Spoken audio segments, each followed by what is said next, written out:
जय हिंद साथियों, मैं विनेश पारासर। साथियों, रूस के प्रेसिडेंट पुतिन एक बार फिर से वर्ल्ड पॉलिटिक्स में कमबैक कर रहे हैं। ये 4 से 5 दिसंबर को साथियों भारत की यात्रा पर आ रहे हैं और ये रूस भारत के संबंधों का साथियों 23वां वार्ता शिखर सम्मेलन है।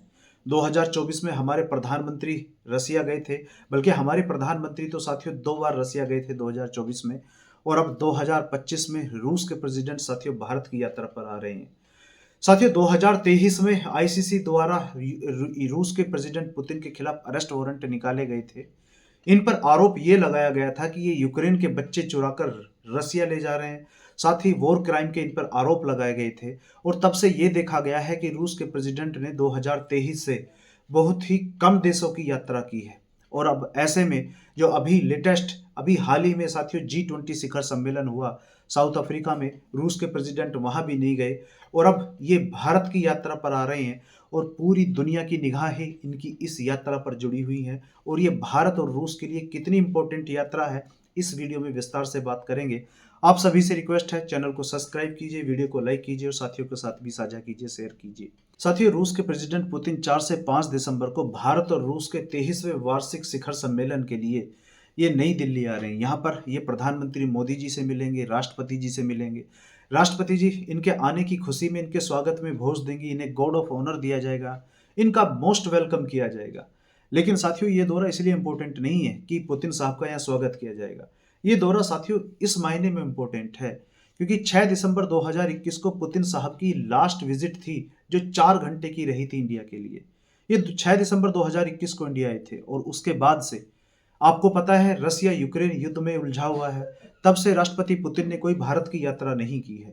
लंबे समय बाद राष्ट्रपति पुतिन के साथियों ये भारत यात्रा हो रही है। एक तो इसके मायने ये है।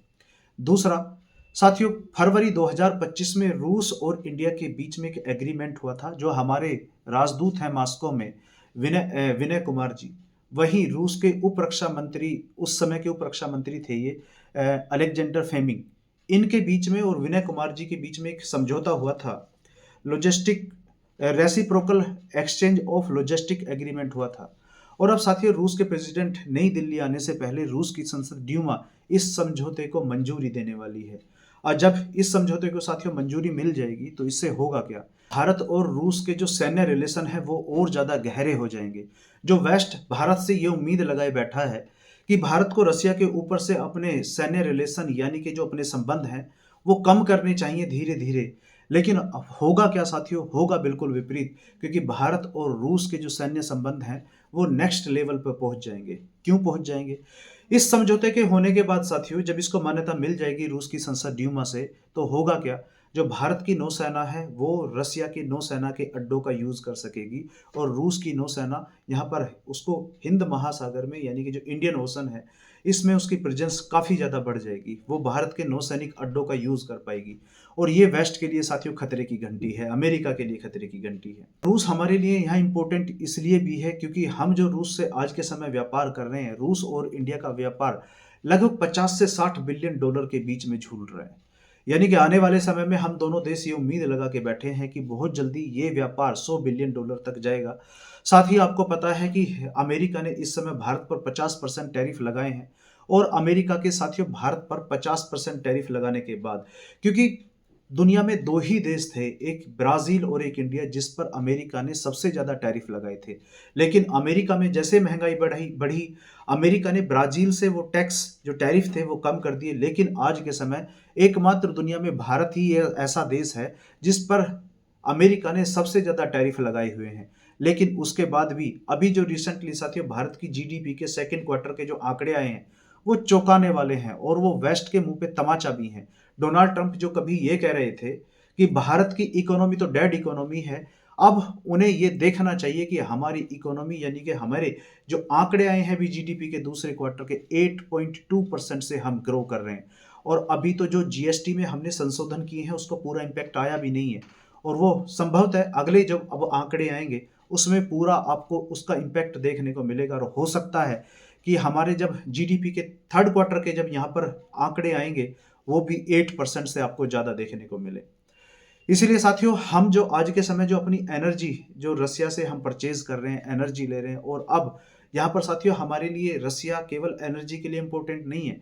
जैसा आपको पता है कि ऑपरेशन सिंदूर के दौरान जिस तरीके से एस-400 ने अपनी परफॉर्मेंस दी थी, अब भारत साथियों यहाँ पर विचार ये कर रहा है कि हम अब 5 बैटरी और एस-400 की रसिया से परचेज करेंगे।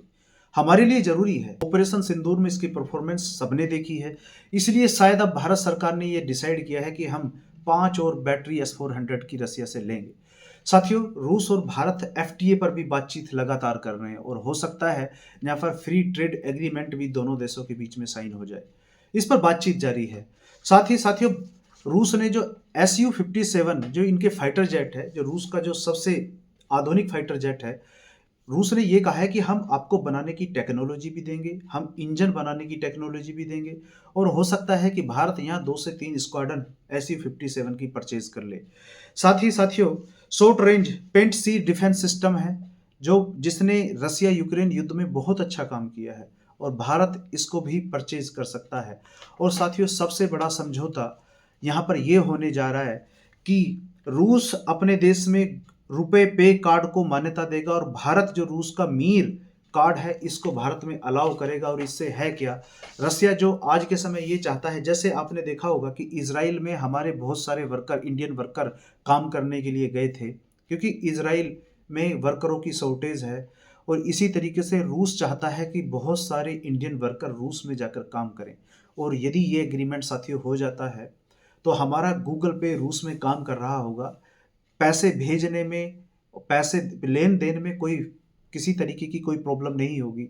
और यदि ये समझौता साथियों रूस और भारत के बीच में हो जाता है तो ये गेम चेंजर होगा और बहुत ज़्यादा चांस है कि भारत और रूस इस समझौते पर साइन करेंगे। अब साथियों, ये देखना होगा कि 4 से 5 दिसंबर को भारत और रूस के बीच में जो मीटिंग होने वाली है, इसमें एक्चुअल में होता क्या क्या है और क्या क्या समझौतों के रूप में सामने आता है, ये देखना होगा। लेकिन ये बात तय है कि जिस तरीके से भारत की इकोनॉमी ग्रो कर रही है, भारत अब कहीं से भी वेस्ट के सामने, अमेरिका के सामने झुकेगा नहीं। देखना होगा साथियों, रूस के प्रेसिडेंट जब दिल्ली में आते हैं तो और क्या क्या यहाँ पर डेवलपमेंट देखने को मिलती है। जो भी होगा मैं इस पर आपके लिए वीडियो लेकर आऊँगा। साथियों, इस वीडियो में फिलहाल इतना ही। मिलते हैं अगली वीडियो में, अगले सेशन में। यदि हाँ, आप वीडियो देखते हुए लास्ट तक आए हैं तो आपसे रिक्वेस्ट है, चैनल को सब्सक्राइब कीजिए, वीडियो को लाइक कीजिए और साथियों के साथ भी साझा कीजिए। आपके सपोर्ट की ज़रूरत है। मिलते हैं अगली वीडियो में। बहुत बहुत धन्यवाद।